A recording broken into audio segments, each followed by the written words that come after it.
ITR file करने का समय आ गया, लेकिन आप कंफ्यूज हो कौन सा आईटीआर आप फाइल करोगे। आप सैलरीड पर्सन हो, पेंशनर हो और बिजनेसमैन हो या पॉलिटिकल पर्सन हो, आपको समझ में नहीं आ रहा है कौन सा आईटीआर आप फाइल करोगे, तो ये वीडियो देखो, जान जाओगे आपके लिए कौन सा आईटीआर एप्लीकेबल है। मेरा वीडियो देखना, सब्सक्राइब करना, लाइक करना, ऐसे बहुत सारे इंफॉर्मेशन के लिए, छोटा मोटा इंफॉर्मेशन के लिए मेरा वीडियो को जरूर देखना, लास्ट तक देखना। अगर आईटीआर 1, अगर आप resident individual having income less than 50 lakh, तो आपको आईटीआर 1 फाइल करना पड़ेगा। अगर आप सैलरीड पर्सन या पेंशनर हो, आईटीआर 1 फाइल करना पड़ेगा। ऑन हाउस प्रॉपर्टी से आपका इनकम हो तो आपको आईटीआर 1 फाइल करना पड़ेगा। इनकम फ्रॉम अदर सोर्सेस हो, आपको आईटीआर 1 फाइल करना पड़ेगा। फिर आईटीआर 2, अगर आपका इनकम 50 लाख से ज्यादा है तो आईटीआर 2 फाइल करना पड़ेगा। आपका इनकम कैपिटल गेन्स से है तो आपको आईटीआर 2 फाइल करना पड़ेगा। More than on house property, जो आईटीआर 1 में सिंगल हाउस प्रॉपर्टी था और आईटीआर 2 में more than on house property से आपको इनकम हो रहा है, आपको आईटीआर 2 फाइल करना पड़ेगा। फॉरेन इनकम और फॉरेन एसेट से आपका इनकम है तो आपको आईटीआर 2 फाइल करना पड़ेगा। Crypto income is reported as capital gain, crypto income से अगर कैपिटल गेन के रूप में आपको इनकम होता है तो आपको आईटीआर 2 फाइल करना पड़ेगा। बहुत इंपॉर्टेंट है आज के जमाने में। होल्डिंग और डायरेक्टरशिप इन अ कंपनी तो आपको आईटीआर 2 फाइल करना पड़ेगा। होल्डिंग अनलिस्टेड इक्विटी शेयर तो आपको आईटीआर 2 फाइल करना पड़ेगा। आईटीआर 3 किसको करना पड़ेगा?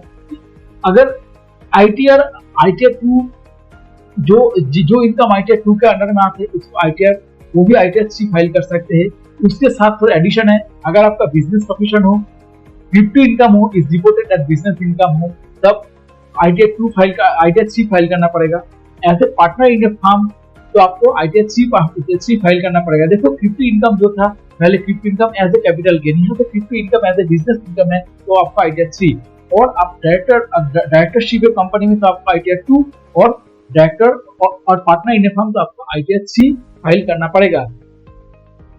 अभी जो है आईटीआर 4, रेसिडेंट इंडिविजुअल और housewife having total income less than 50 lakh, तो उसको आईटीआर 4 फाइल करना पड़ेगा। एवरी इनकम फ्रॉम आईटीआर 1 जिसके लिए एप्लीकेबल है उसके लिए आईटीआर 4 भी एप्लीकेबल है, लेकिन ये सब एडिशनल इंफॉर्मेशन है। सैलरी और pension, on house property income है, अदर सोर्सेज इनकम है, प्रिजम्पटिव इनकम है, तो उसको आईटीआर 4 फाइल करना पड़ेगा। अब ये ITR 5 applicable to firm, LLP, association of person, body of individual, ये सबको आईटीआर 5 फाइल करना पड़ेगा। फिर है आपका ITR 6, company is not claiming exemption under section 11। ये मेरा इनकम टैक्स क्लास का वीडियो में है, थोड़ा देख लेना, जो अभी के लिए ये शॉर्ट सील के लिए है। फिर आएगा आईटीआर 7 किसके लिए है? चैरिटेबल और religious trust, political party, scientific research association, news agency और university, college and other institution, ये सबके लिए आईटीआर 7 फाइल करना पड़ेगा। तो टोटल आईटीआर फॉर्म है आईटीआर 7 इस वीडियो में मैं शो किया हूँ, और किसके लिए कौन सा आईटीआर एप्लीकेबल है। वीडियो को अच्छा लगेगा तो शेयर करना, मेरा चैनल को सब्सक्राइब करना, लाइक करना। Thank you.